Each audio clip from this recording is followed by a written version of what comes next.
Well, hello again. Happy Sunday. Good morning, good afternoon, good evening, whatever time it is where you are. It is good, and I'm happy to be here with each and every one of you. I'm happy to be in this space with our sermon series as we are moving to part 3 of our series. And before we get into the message, I would love if you could join me in affirming our centering prayer. I welcome the Spirit of truth into my mind and let it grow in my heart. Thank you, God, in, through, and as me. Amen. Ashe. And so it is. So it is. Now, while I can't review all of the sermons from the first 2 parts, I do want to bring to your mind the 8 conditions that we have already looked at and studied, and the corresponding sermon titles, which of course they're all available here on our YouTube channel. First condition is emptiness. That sermon was spirit abhors a vacuum. The second condition, alignment. Welcome everything in. The third condition, asking, the essence of your dream. 4, maximizing. Use what you got to get what you want. 5, giving. Giving should always feel good. The 6th condition, grounding. Sit down somewhere. The 7th condition, visualizing. See something better.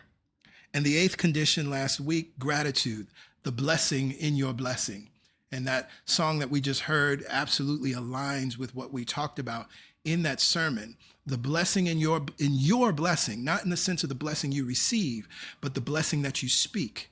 You actually have, as a creator, a powerful creator, the ability to bless something. And because of your blessing, it then becomes good because you call it good. So today we are focusing on the 9th condition, act as if. Now, when you hear act as if, I'm sure you probably are thinking that you know what this message is going to be all about. Because anyone who's been around metaphysical teachings or personal development teachings has heard and been taught this term and this action or activity of act as if. Many times it is taught to us by using another very familiar phrase, fake it until you make it. Now, while I understand the usefulness and benefit that such a phrase can bring, I also recognize that it has its limits. See, faking it until you make it without proper understanding will actually create a world of unwanted experiences. And I say without proper understanding. Many of you, you may be familiar, you may have seen it, or it may show up on YouTube or on social media. There's a clip that's shared often of Reverend Ike, where he talks about fake it till you make it. And he teaches it with understanding. He stops. He says, I'm not telling you to be false, right? So he breaks down what it actually means, and then it can be used in a way that's beneficial. But for most people, it will have its limits because many so-called successful people faked it until they made it, but they were unable to hold or manage their success. Many so-called successful people faked it until they made it, but then they needed to self-soothe with drugs and alcohol and other addictions. Many so-called successful people faked it until they made it, and then they self-sabotaged their own success. Many so-called successful people faked it until they made it, so much so that they no longer even liked their real appearance and have had so many surgeries that they are now almost unrecognizable. See, I know how the law works, and I know the law. Fake has a real and specific meaning and association. So again, I understand how it can be temporarily beneficial. But in light of the 8 conditions we have already studied, I trust you can see that there is another way to achieve your desires. At no point have I asked you to fake anything or to pretend your way into your blessing, your miracle, your dream, or your goal. And so I'll be speaking to you today from the topic, faith doesn't pretend. You can speak that out right now, write it down in your notes, or if someone is with you, you can speak it to your neighbor. Faith doesn't pretend. At no time in this miracle story that we've been studying of the fish and loaves have we seen our elder brother, Jesus, the great demonstrator, fake or pretend his way into the miracle. And so if acting as if is not fake it until you make it, what is it, PG?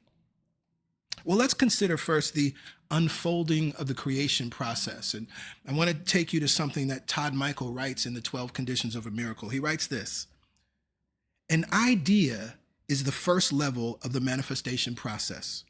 Visualization is the second level. Somatic visualization, feeling the appropriate feelings in the body as if they were already real, is the third level. Putting your ideas and visualizations into spoken words as if they were already real is the fourth level.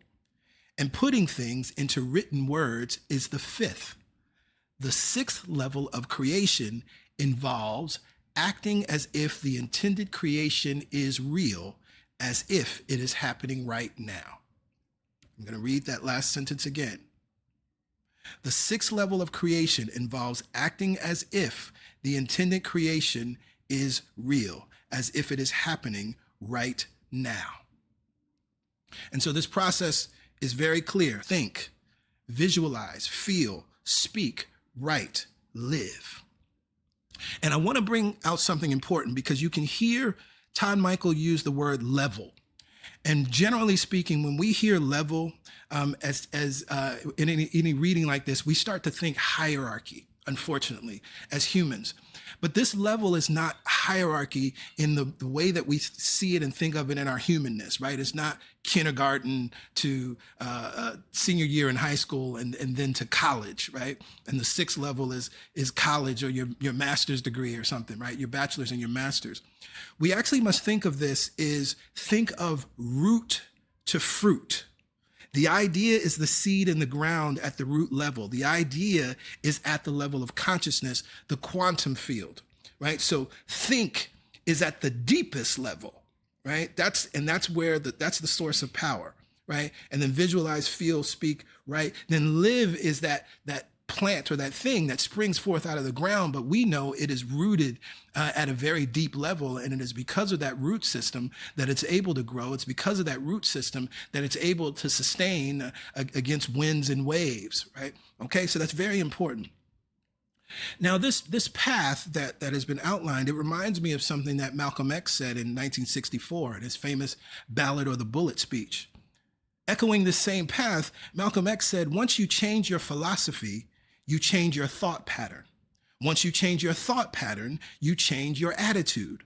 Once you change your attitude, it changes your behavior pattern. And then you go on to some action. And so he's taken us through a very similar process, right? That there's all of this internal that needs to happen. And then we live, and then we go on to some action. First, you must have the idea without judgment, right? So often that think at the deepest level, we destroy the seed, right? Because we think about, oh, I'm not good enough. I'm not this. I don't have that.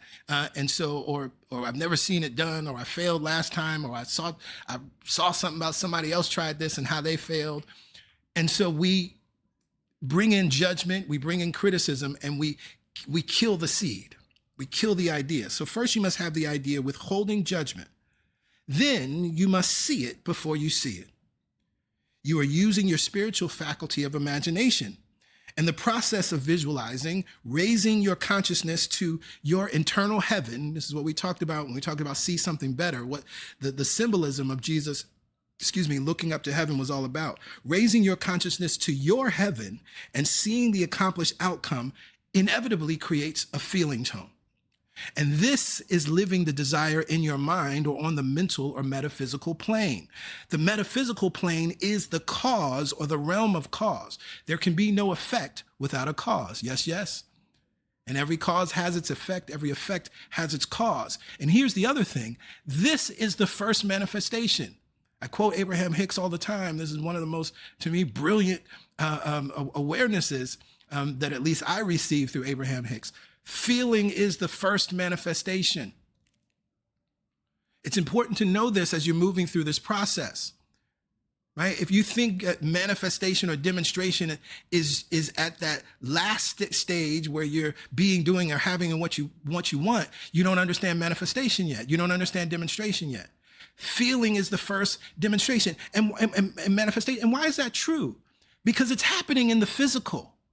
It's something that you can experience. Maybe nobody else can see, taste, touch, or smell it, but you are feeling it. It's happening in the physical, right? It is manifested on the physical plane. That's so incredibly important. That just healed something for somebody. Because if and when we don't acknowledge that, then sometimes that's when we stop, right? We don't water the seed. That's when we stop. We dig up the seed. You remember something that I shared in the sermon, the essence of your dream. This is when we were looking at the third condition, asking. In the 12 conditions of a miracle, Todd Michael writes this: thoughts like water vapor are intangible. In order to make water vapor solid, it must first be condensed into liquid form. Only then can the resultant liquid be frozen into a solid. When manifesting a dream, the first step is to condense the thought forms of your dream into words. So in the quantum realm, all things and outcomes exist as waves of possibility. This is what the quantum physicists teach us. And it is then by our observation, our contemplation, and thought that wave of possibility starts to form. And so this is what Todd Michael is using, the metaphor of water vapor and then condensing into liquid, and then liquid ultimately becoming solid, which would be our solid experience of a manifestation, what we choose to be, do, or have. So after living the dream or desire in your mind, you must turn the water vapor of your mind into liquid. This then is your second tangible manifestation. Feeling is the first. Writing is the next manifestation. Now, why do I say that? Again, this is going to help somebody. You may not have thought about this before. Think of your writing in the same way that you would think of the blueprints for a building or a home. Blueprints are not an abstract hope or wish. Blueprints are created with the full intention to build what's on the page, to ultimately experience in 3D what is now only two-dimensional. And so this is why this is the next manifestation, right? You've had the idea. You're visualizing. That visualization leads to feeling, a feeling tone. That's the first manifestation. And out of that, that's keeping you moving forward. And so you move into the speaking. And out of that speaking, that which you have spoken, you're now translating it into writing. And this is the equivalent of creating a blueprint. A blueprint is another manifestation. Because anytime any of us see or have seen a blueprint or hear that there's a blueprint, we know what the blueprint means. It means that that which has been committed to the page is going to be built, is coming into being. This means that as metaphysicians, it's important for us to understand not to write what we do not intend to create or demonstrate. But I don't say that to instill fear, because note that blueprints go through many iterations and approvals, right? Don't get hung up or fearful about writing. As you create in this stage or phase of the creative process, things will change. Things will expand. You will edit. You will take some things out. You will add other things in. That's very important. This is something that you've heard me say and talk about and teach over and over again. And this is something in the Best Year Ever process I'm talking about over and over again. That's part of it. But recognize that what you're putting to the page, you're creating a blueprint. And life takes that blueprint, because you are the divine architect, right? What God is in the large, you are in the small. You are a divine architect. And so it trusts, accepts, and will bring into being what you have committed to the page. So again, this is why we're mindful about how we use our writing. This is also why we're mindful in our 5-5-5, right? When your spiritual practice, that 5 minutes of writing is why we call it affirmative journaling. Recognizing that that's a creative moment and a creative process. That's not the time to vent or talk about your problems. We can use writing in that way. There's ways to do that. But recognize that in your 5-5-5, that's your creative time. That's your blueprint time. Think, visualize, feel, speak, write, and then live. And then as we get to act as if, because this is the live part, let's go back to the Alpha passage. Let's go back to the story of the fish and the loaves. We've been reading from Matthew 14. We're in verse 19, the second half of that verse, part B. Taking the 5 loaves and 2 fish, he, Jesus, looked up to heaven and blessed and broke the loaves. So, and broke the loaves. That's the part that we're looking at today. That's the part that we're adding. That's the act as if part. Now, can you see how this is a decisive act? Can you see how this decisive act is a far cry from fake it till you make it? Our elder brother Jesus, the great demonstrator, did not pretend to break the loaves. He did not pretend that there was bread.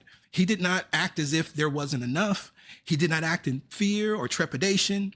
His action was decisive, and he acted with perfect confidence. Think, visualize, feel, speak, write, live. Now, you can't act with decisive action. You can't act with perfect confidence unless you've moved through those first 5 stages.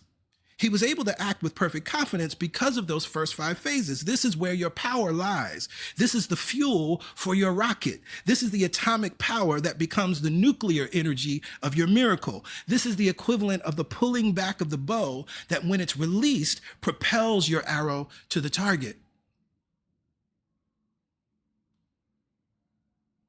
There are some people that they don't know that they have a bow.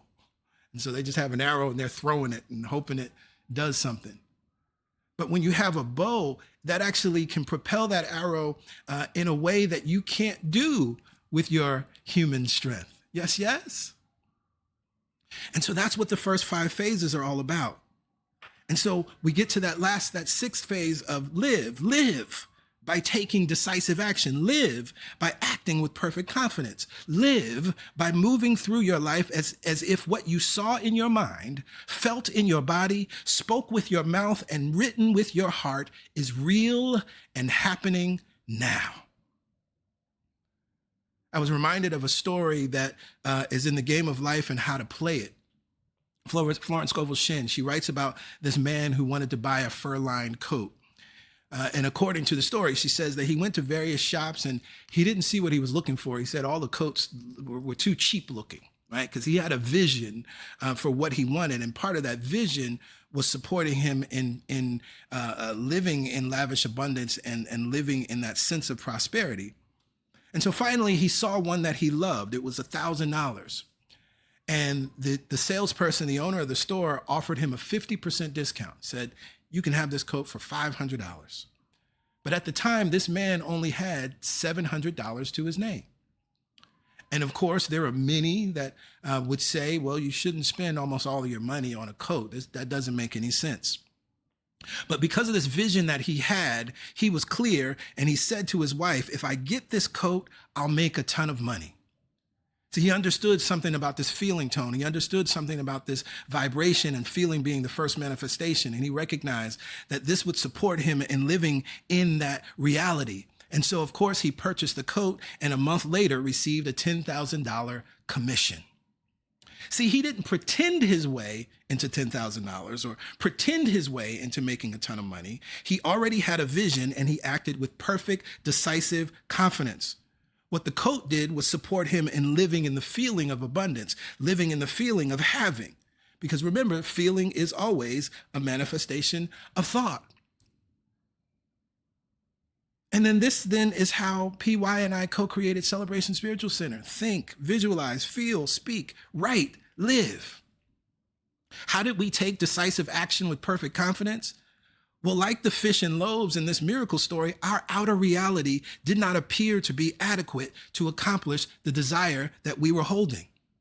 But unlike the disciples, we knew that something can always become more. We were confident in that something. And so we visualized and we got full of the feeling of joy and expectancy and possibility. We could see Celebration Spiritual Center, although it did not yet exist in the eternal world. In our writing, we created a founding document outlining all that Celebration Spiritual Center is. It was a blueprint that included our chosen launch date of March 31st, 2013. It included phases for its unfolding from January 13th to March 2013. And none of this was hopeful. None of this was speculative. There were no maybes or mights in this. Celebration Spiritual Center was a fact in our minds, and we committed that fact to paper. We talked to each other about Celebration Spiritual Center as a living, breathing, already existing organization. We actually had to make a rule for ourselves that we could not talk about this thing while we were in bed, because we would be bedtime, we would get in bed, and then we were still talking about, oh, I had this idea. Oh, what about this? Oh, this is going to be so exciting. And we realized we couldn't continue to do that, right? So we had to commit to that and agree. That's the level of excitement that we were in. And so then how did we practice the ninth condition of act as if? Well, we first began to share what we had been working on by assembling a launch team. We each individually came up with a list of names of people we thought might be aligned and want to work with us to move from a blueprint of a home, from a blueprint to a home, from 2D to 3D. But at the time, we did not have a location. We did not have a website. We did not have the money to rent a space. Neither of us were working full time. And in that process, we received an eviction notice for this apartment that we're in right now. Our conversations with those individuals, it was not conditional. We knew CSC would exist and open on March 31st, 2013, Easter Sunday, as we had declared it. If someone said no, we knew we were being redirected. We blessed them and moved on. And these conversations that we had, they weren't pretend. There was nothing fake or false about them. One of the things that was so powerful in those conversations, especially for those that did say yes, is that our absolute knowing and excitement was contagious. As we were excited, they were even more excited. All of them, I remember clearly, all of them said to us, I can see it. I'm excited. See, our belief raised their level of belief beyond doubt, fear, and human logic. This is exactly, of course, what Jesus, as the great demonstrator, is doing in this miracle, doing with the disciples and the thousands of people that were present. And like our elder brother Jesus, we, PY and myself, had to hold that belief through every phase, even in the midst of possible eviction. Even in the midst of not knowing where we would hold our first service. We didn't secure the space for our first service until 10 days before we opened. And I have clear memories of our team getting a little antsy, right? And PY and I holding that vision, right? And holding that belief and rising them back up to where we were. This is why Abraham Hicks always teaches the idea of the high-flying disc, for those of you that are familiar with Abraham and those teachings. Right? Not to jump off of your disc, right? But to call folks to come up to where you are, raise your level of beliefs. Prayer is the contemplation of facts, the facts of life from the highest point of view. That's Ralph Waldo Emerson. So it's always about let us move on up a little higher. Think, visualize, feel, speak, write, live. The thinking, the visualizing, the feeling, the speaking and writing then inspires action. The thinking, visualizing, feeling, speaking, and writing is the momentum that explodes onto the canvas of life. This is, as I said earlier, atomic power. Avoiding or forgetting or omitting this side of the creation process is then what leads to faking it and pretending instead of living and being. I'm almost done, y'all. Think, visualize, feel, speak, write, live. Live how? By taking inspired, decisive action. Live how? With perfect confidence. Live how? With faith.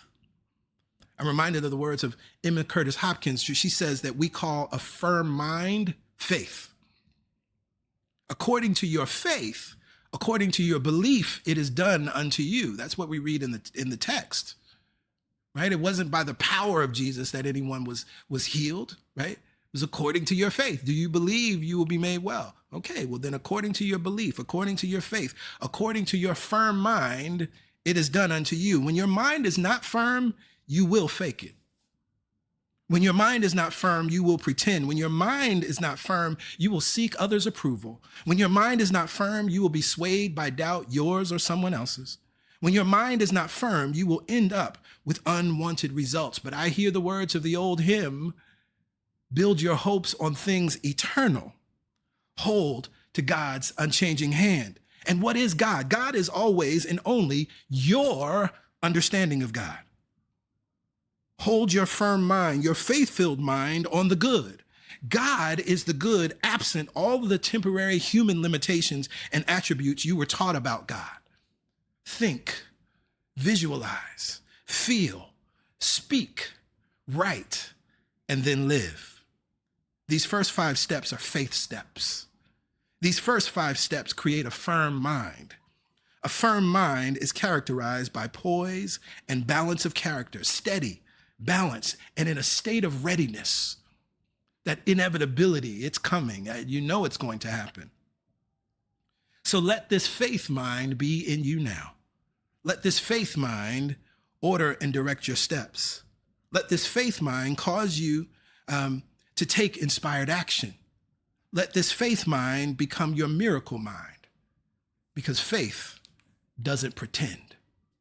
And from this place of awareness, I simply say amen, ashe, and so it is.